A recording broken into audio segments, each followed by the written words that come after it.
on se retrouve pour une nouvelle vidéo et cette fois-ci je vais tailler cette beauté. Voilà, chose promis, chose due. Même si je vous avoue que là il est 22h, heure nouvelle, hein, donc comme on a changé d'heure cette nuit, là pour moi ça fait un petit peu tard. Du coup si je pars un petit peu en vrille en fin de vidéo, c'est normal, c'est la fatigue. Voilà, faut dire ce qui est.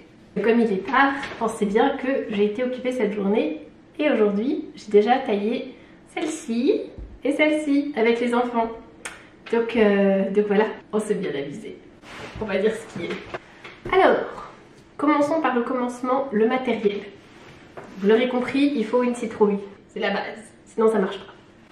Et petite astuce, faut les prendre le plus lisse possible et le plus clair possible. Parce que plus elles sont claires, plus elles sont tendres.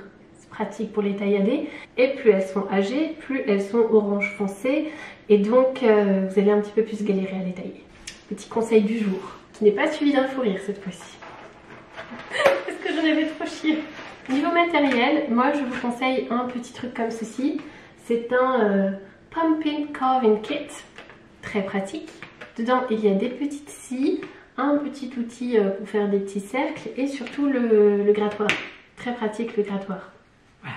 Après on peut faire sans, j'avoue j'ai fait 10 ans sans, mais depuis que j'ai découvert ça je suis très contente. Si vous n'avez pas ça, une simple cuillère à soupe et puis un couteau de cuisine avec des dents, je précise avec des dents, ça suffira largement. Dans le petit kit que je vous ai montré, il y a aussi des pochoirs. Il suffit d'enlever et de coller dessus et puis de reporter avec la fatigue. Avec un feutre. Pour le feutre, je vous conseille soit un rouge, soit un rose. Parce que si on utilise un feutre noir, ça m'est déjà arrivé quelques fois que le feutre sèche au moment où je coupe. Et après, ça faisait un effet un peu cracra. C'est pas top. Donc pour faire le premier trou, le trou qui sera là, je peux faire soit un effet cranté en étoile, soit un petit rond. Voilà, le petit rond c'est plus rapide, le petit cranté ça ajoute un petit effet en plus, ça dépend. Là comme j'ai fait une forme ronde, j'aime bien faire un rond. Et là j'ai fait une forme crantée, donc j'aime bien faire un haut cranté. Voilà, j'aime bien que ce soit sorti. C'est pas nécessaire, mais voilà. Juste, si vous faites un rond, pensez bien à mettre votre lame un petit peu en diagonale. Pas que ça fasse un rond parfait, parce que comme ça on peut pouvoir le fermer. Parce que si on coupe trop, bah après ça tombe et c'est pas top. Voilà. Pour celle-ci je vais faire un rond tout simple. D'une parce qu'il est tard et de deux je vais faire un truc en cercle. J'ai tracé mon cercle, j'ai mon grand couteau Ikea et je vais la tailler. Que c'est doux et gentil.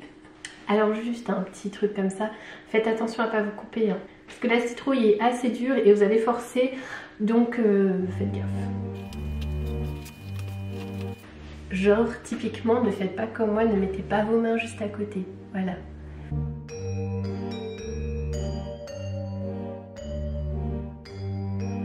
Petite chance, c'est la serviette de citrouille. Ça me fait rire. Pour ceux qui n'ont jamais vu l'intérieur d'une citrouille, ça ressemble à ça. C'est tout dégueu, tout visqueux. Certains vont trouver ça très jouissif, d'autres vont trouver ça très horrible. Voilà. Soit vous avez une petite gratounette. Ou un grattoir, ou je sais pas comment ça s'appelle. Grattoir. On va mettre un compteur hein, pour compter le nombre de fois où je fais tomber un truc dans une vidéo. Donc je disais, qu'est-ce que je disais? La gratounette. Donc soit vous avez une gratounette et vous gratounez tout l'intérieur, sinon vous utilisez une cuillère à soupe. Il y en a qui utilisent une spatule, je trouve que ça marche pas mieux. J'ai déjà testé. Donc soit on peut y aller avec les doigts et tout arracher. Moi perso j'aime pas trop.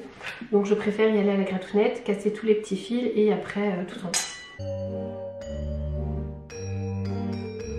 Et quand même je suis en train de m'exciter sur cette citrouille. Je me dis c'est hyper violent en vrai.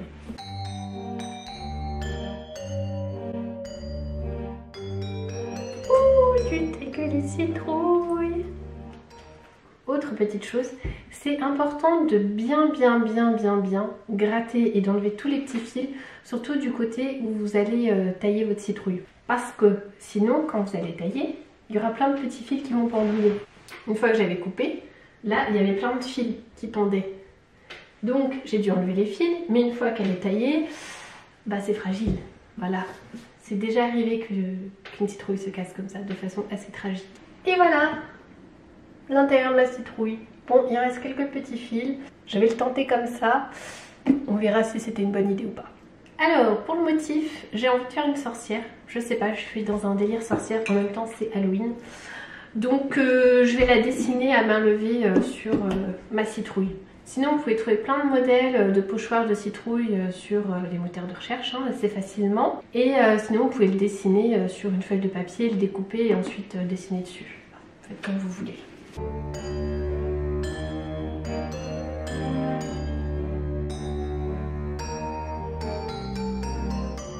Donc j'ai mon cercle, je vais dessiner ma sorcière au milieu. Il faut juste bien faire attention à avoir des bons points d'attache. Vous voyez, si je vous montre par exemple cette chauve-souris, elle s'accroche sur les côtés. Donc il faut que je fasse pareil.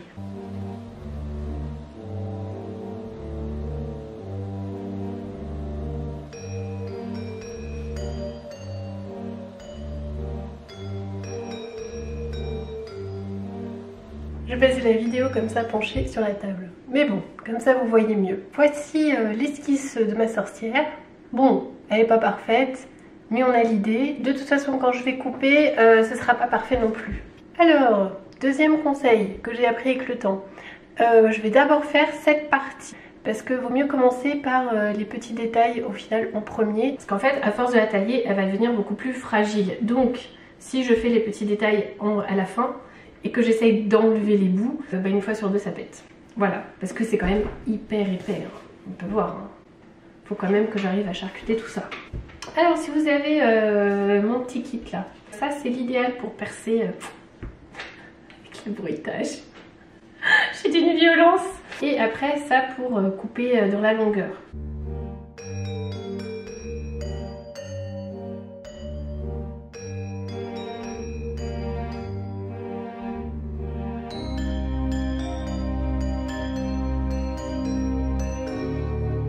L'heure de vérité. Est-ce que je vais arriver à l'enlever facilement sans lui casser le nez? Yes!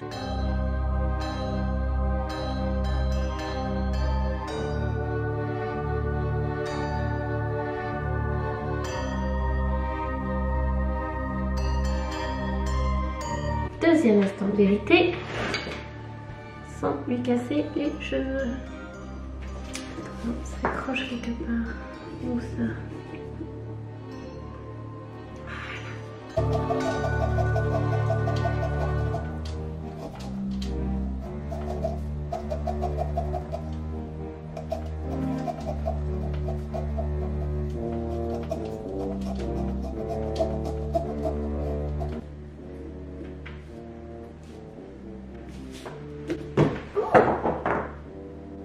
Attaqué par une citrouille.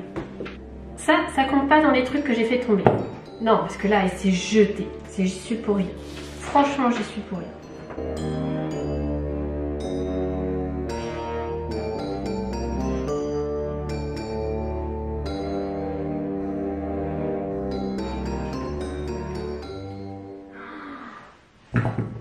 Et voilà. Oh yes. Oh, je l'aime bien. Voilà. Ma jolie sorcière. Alors vous voyez ce que je vous disais à propos des fils, comme quoi il faut bien les enlever. Et encore là j'en ai pas beaucoup.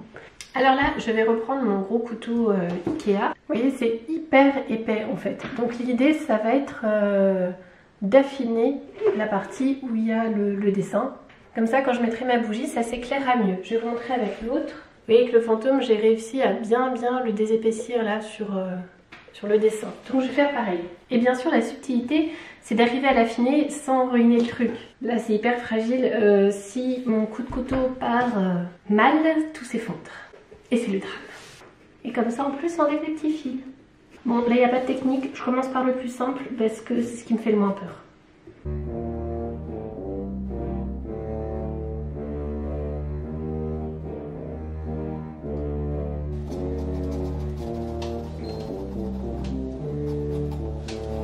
Je suis en train de me rendre compte que j'ai de la citrouille dans les cheveux.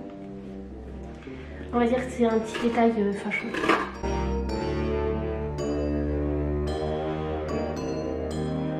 Salut, c'est encore moi. Attends, j'ai un coup à me pencher sur ma table à chaque fois. Mais voilà, ma jolie sorcière est enfin terminée. Elle est trop belle, je l'adore.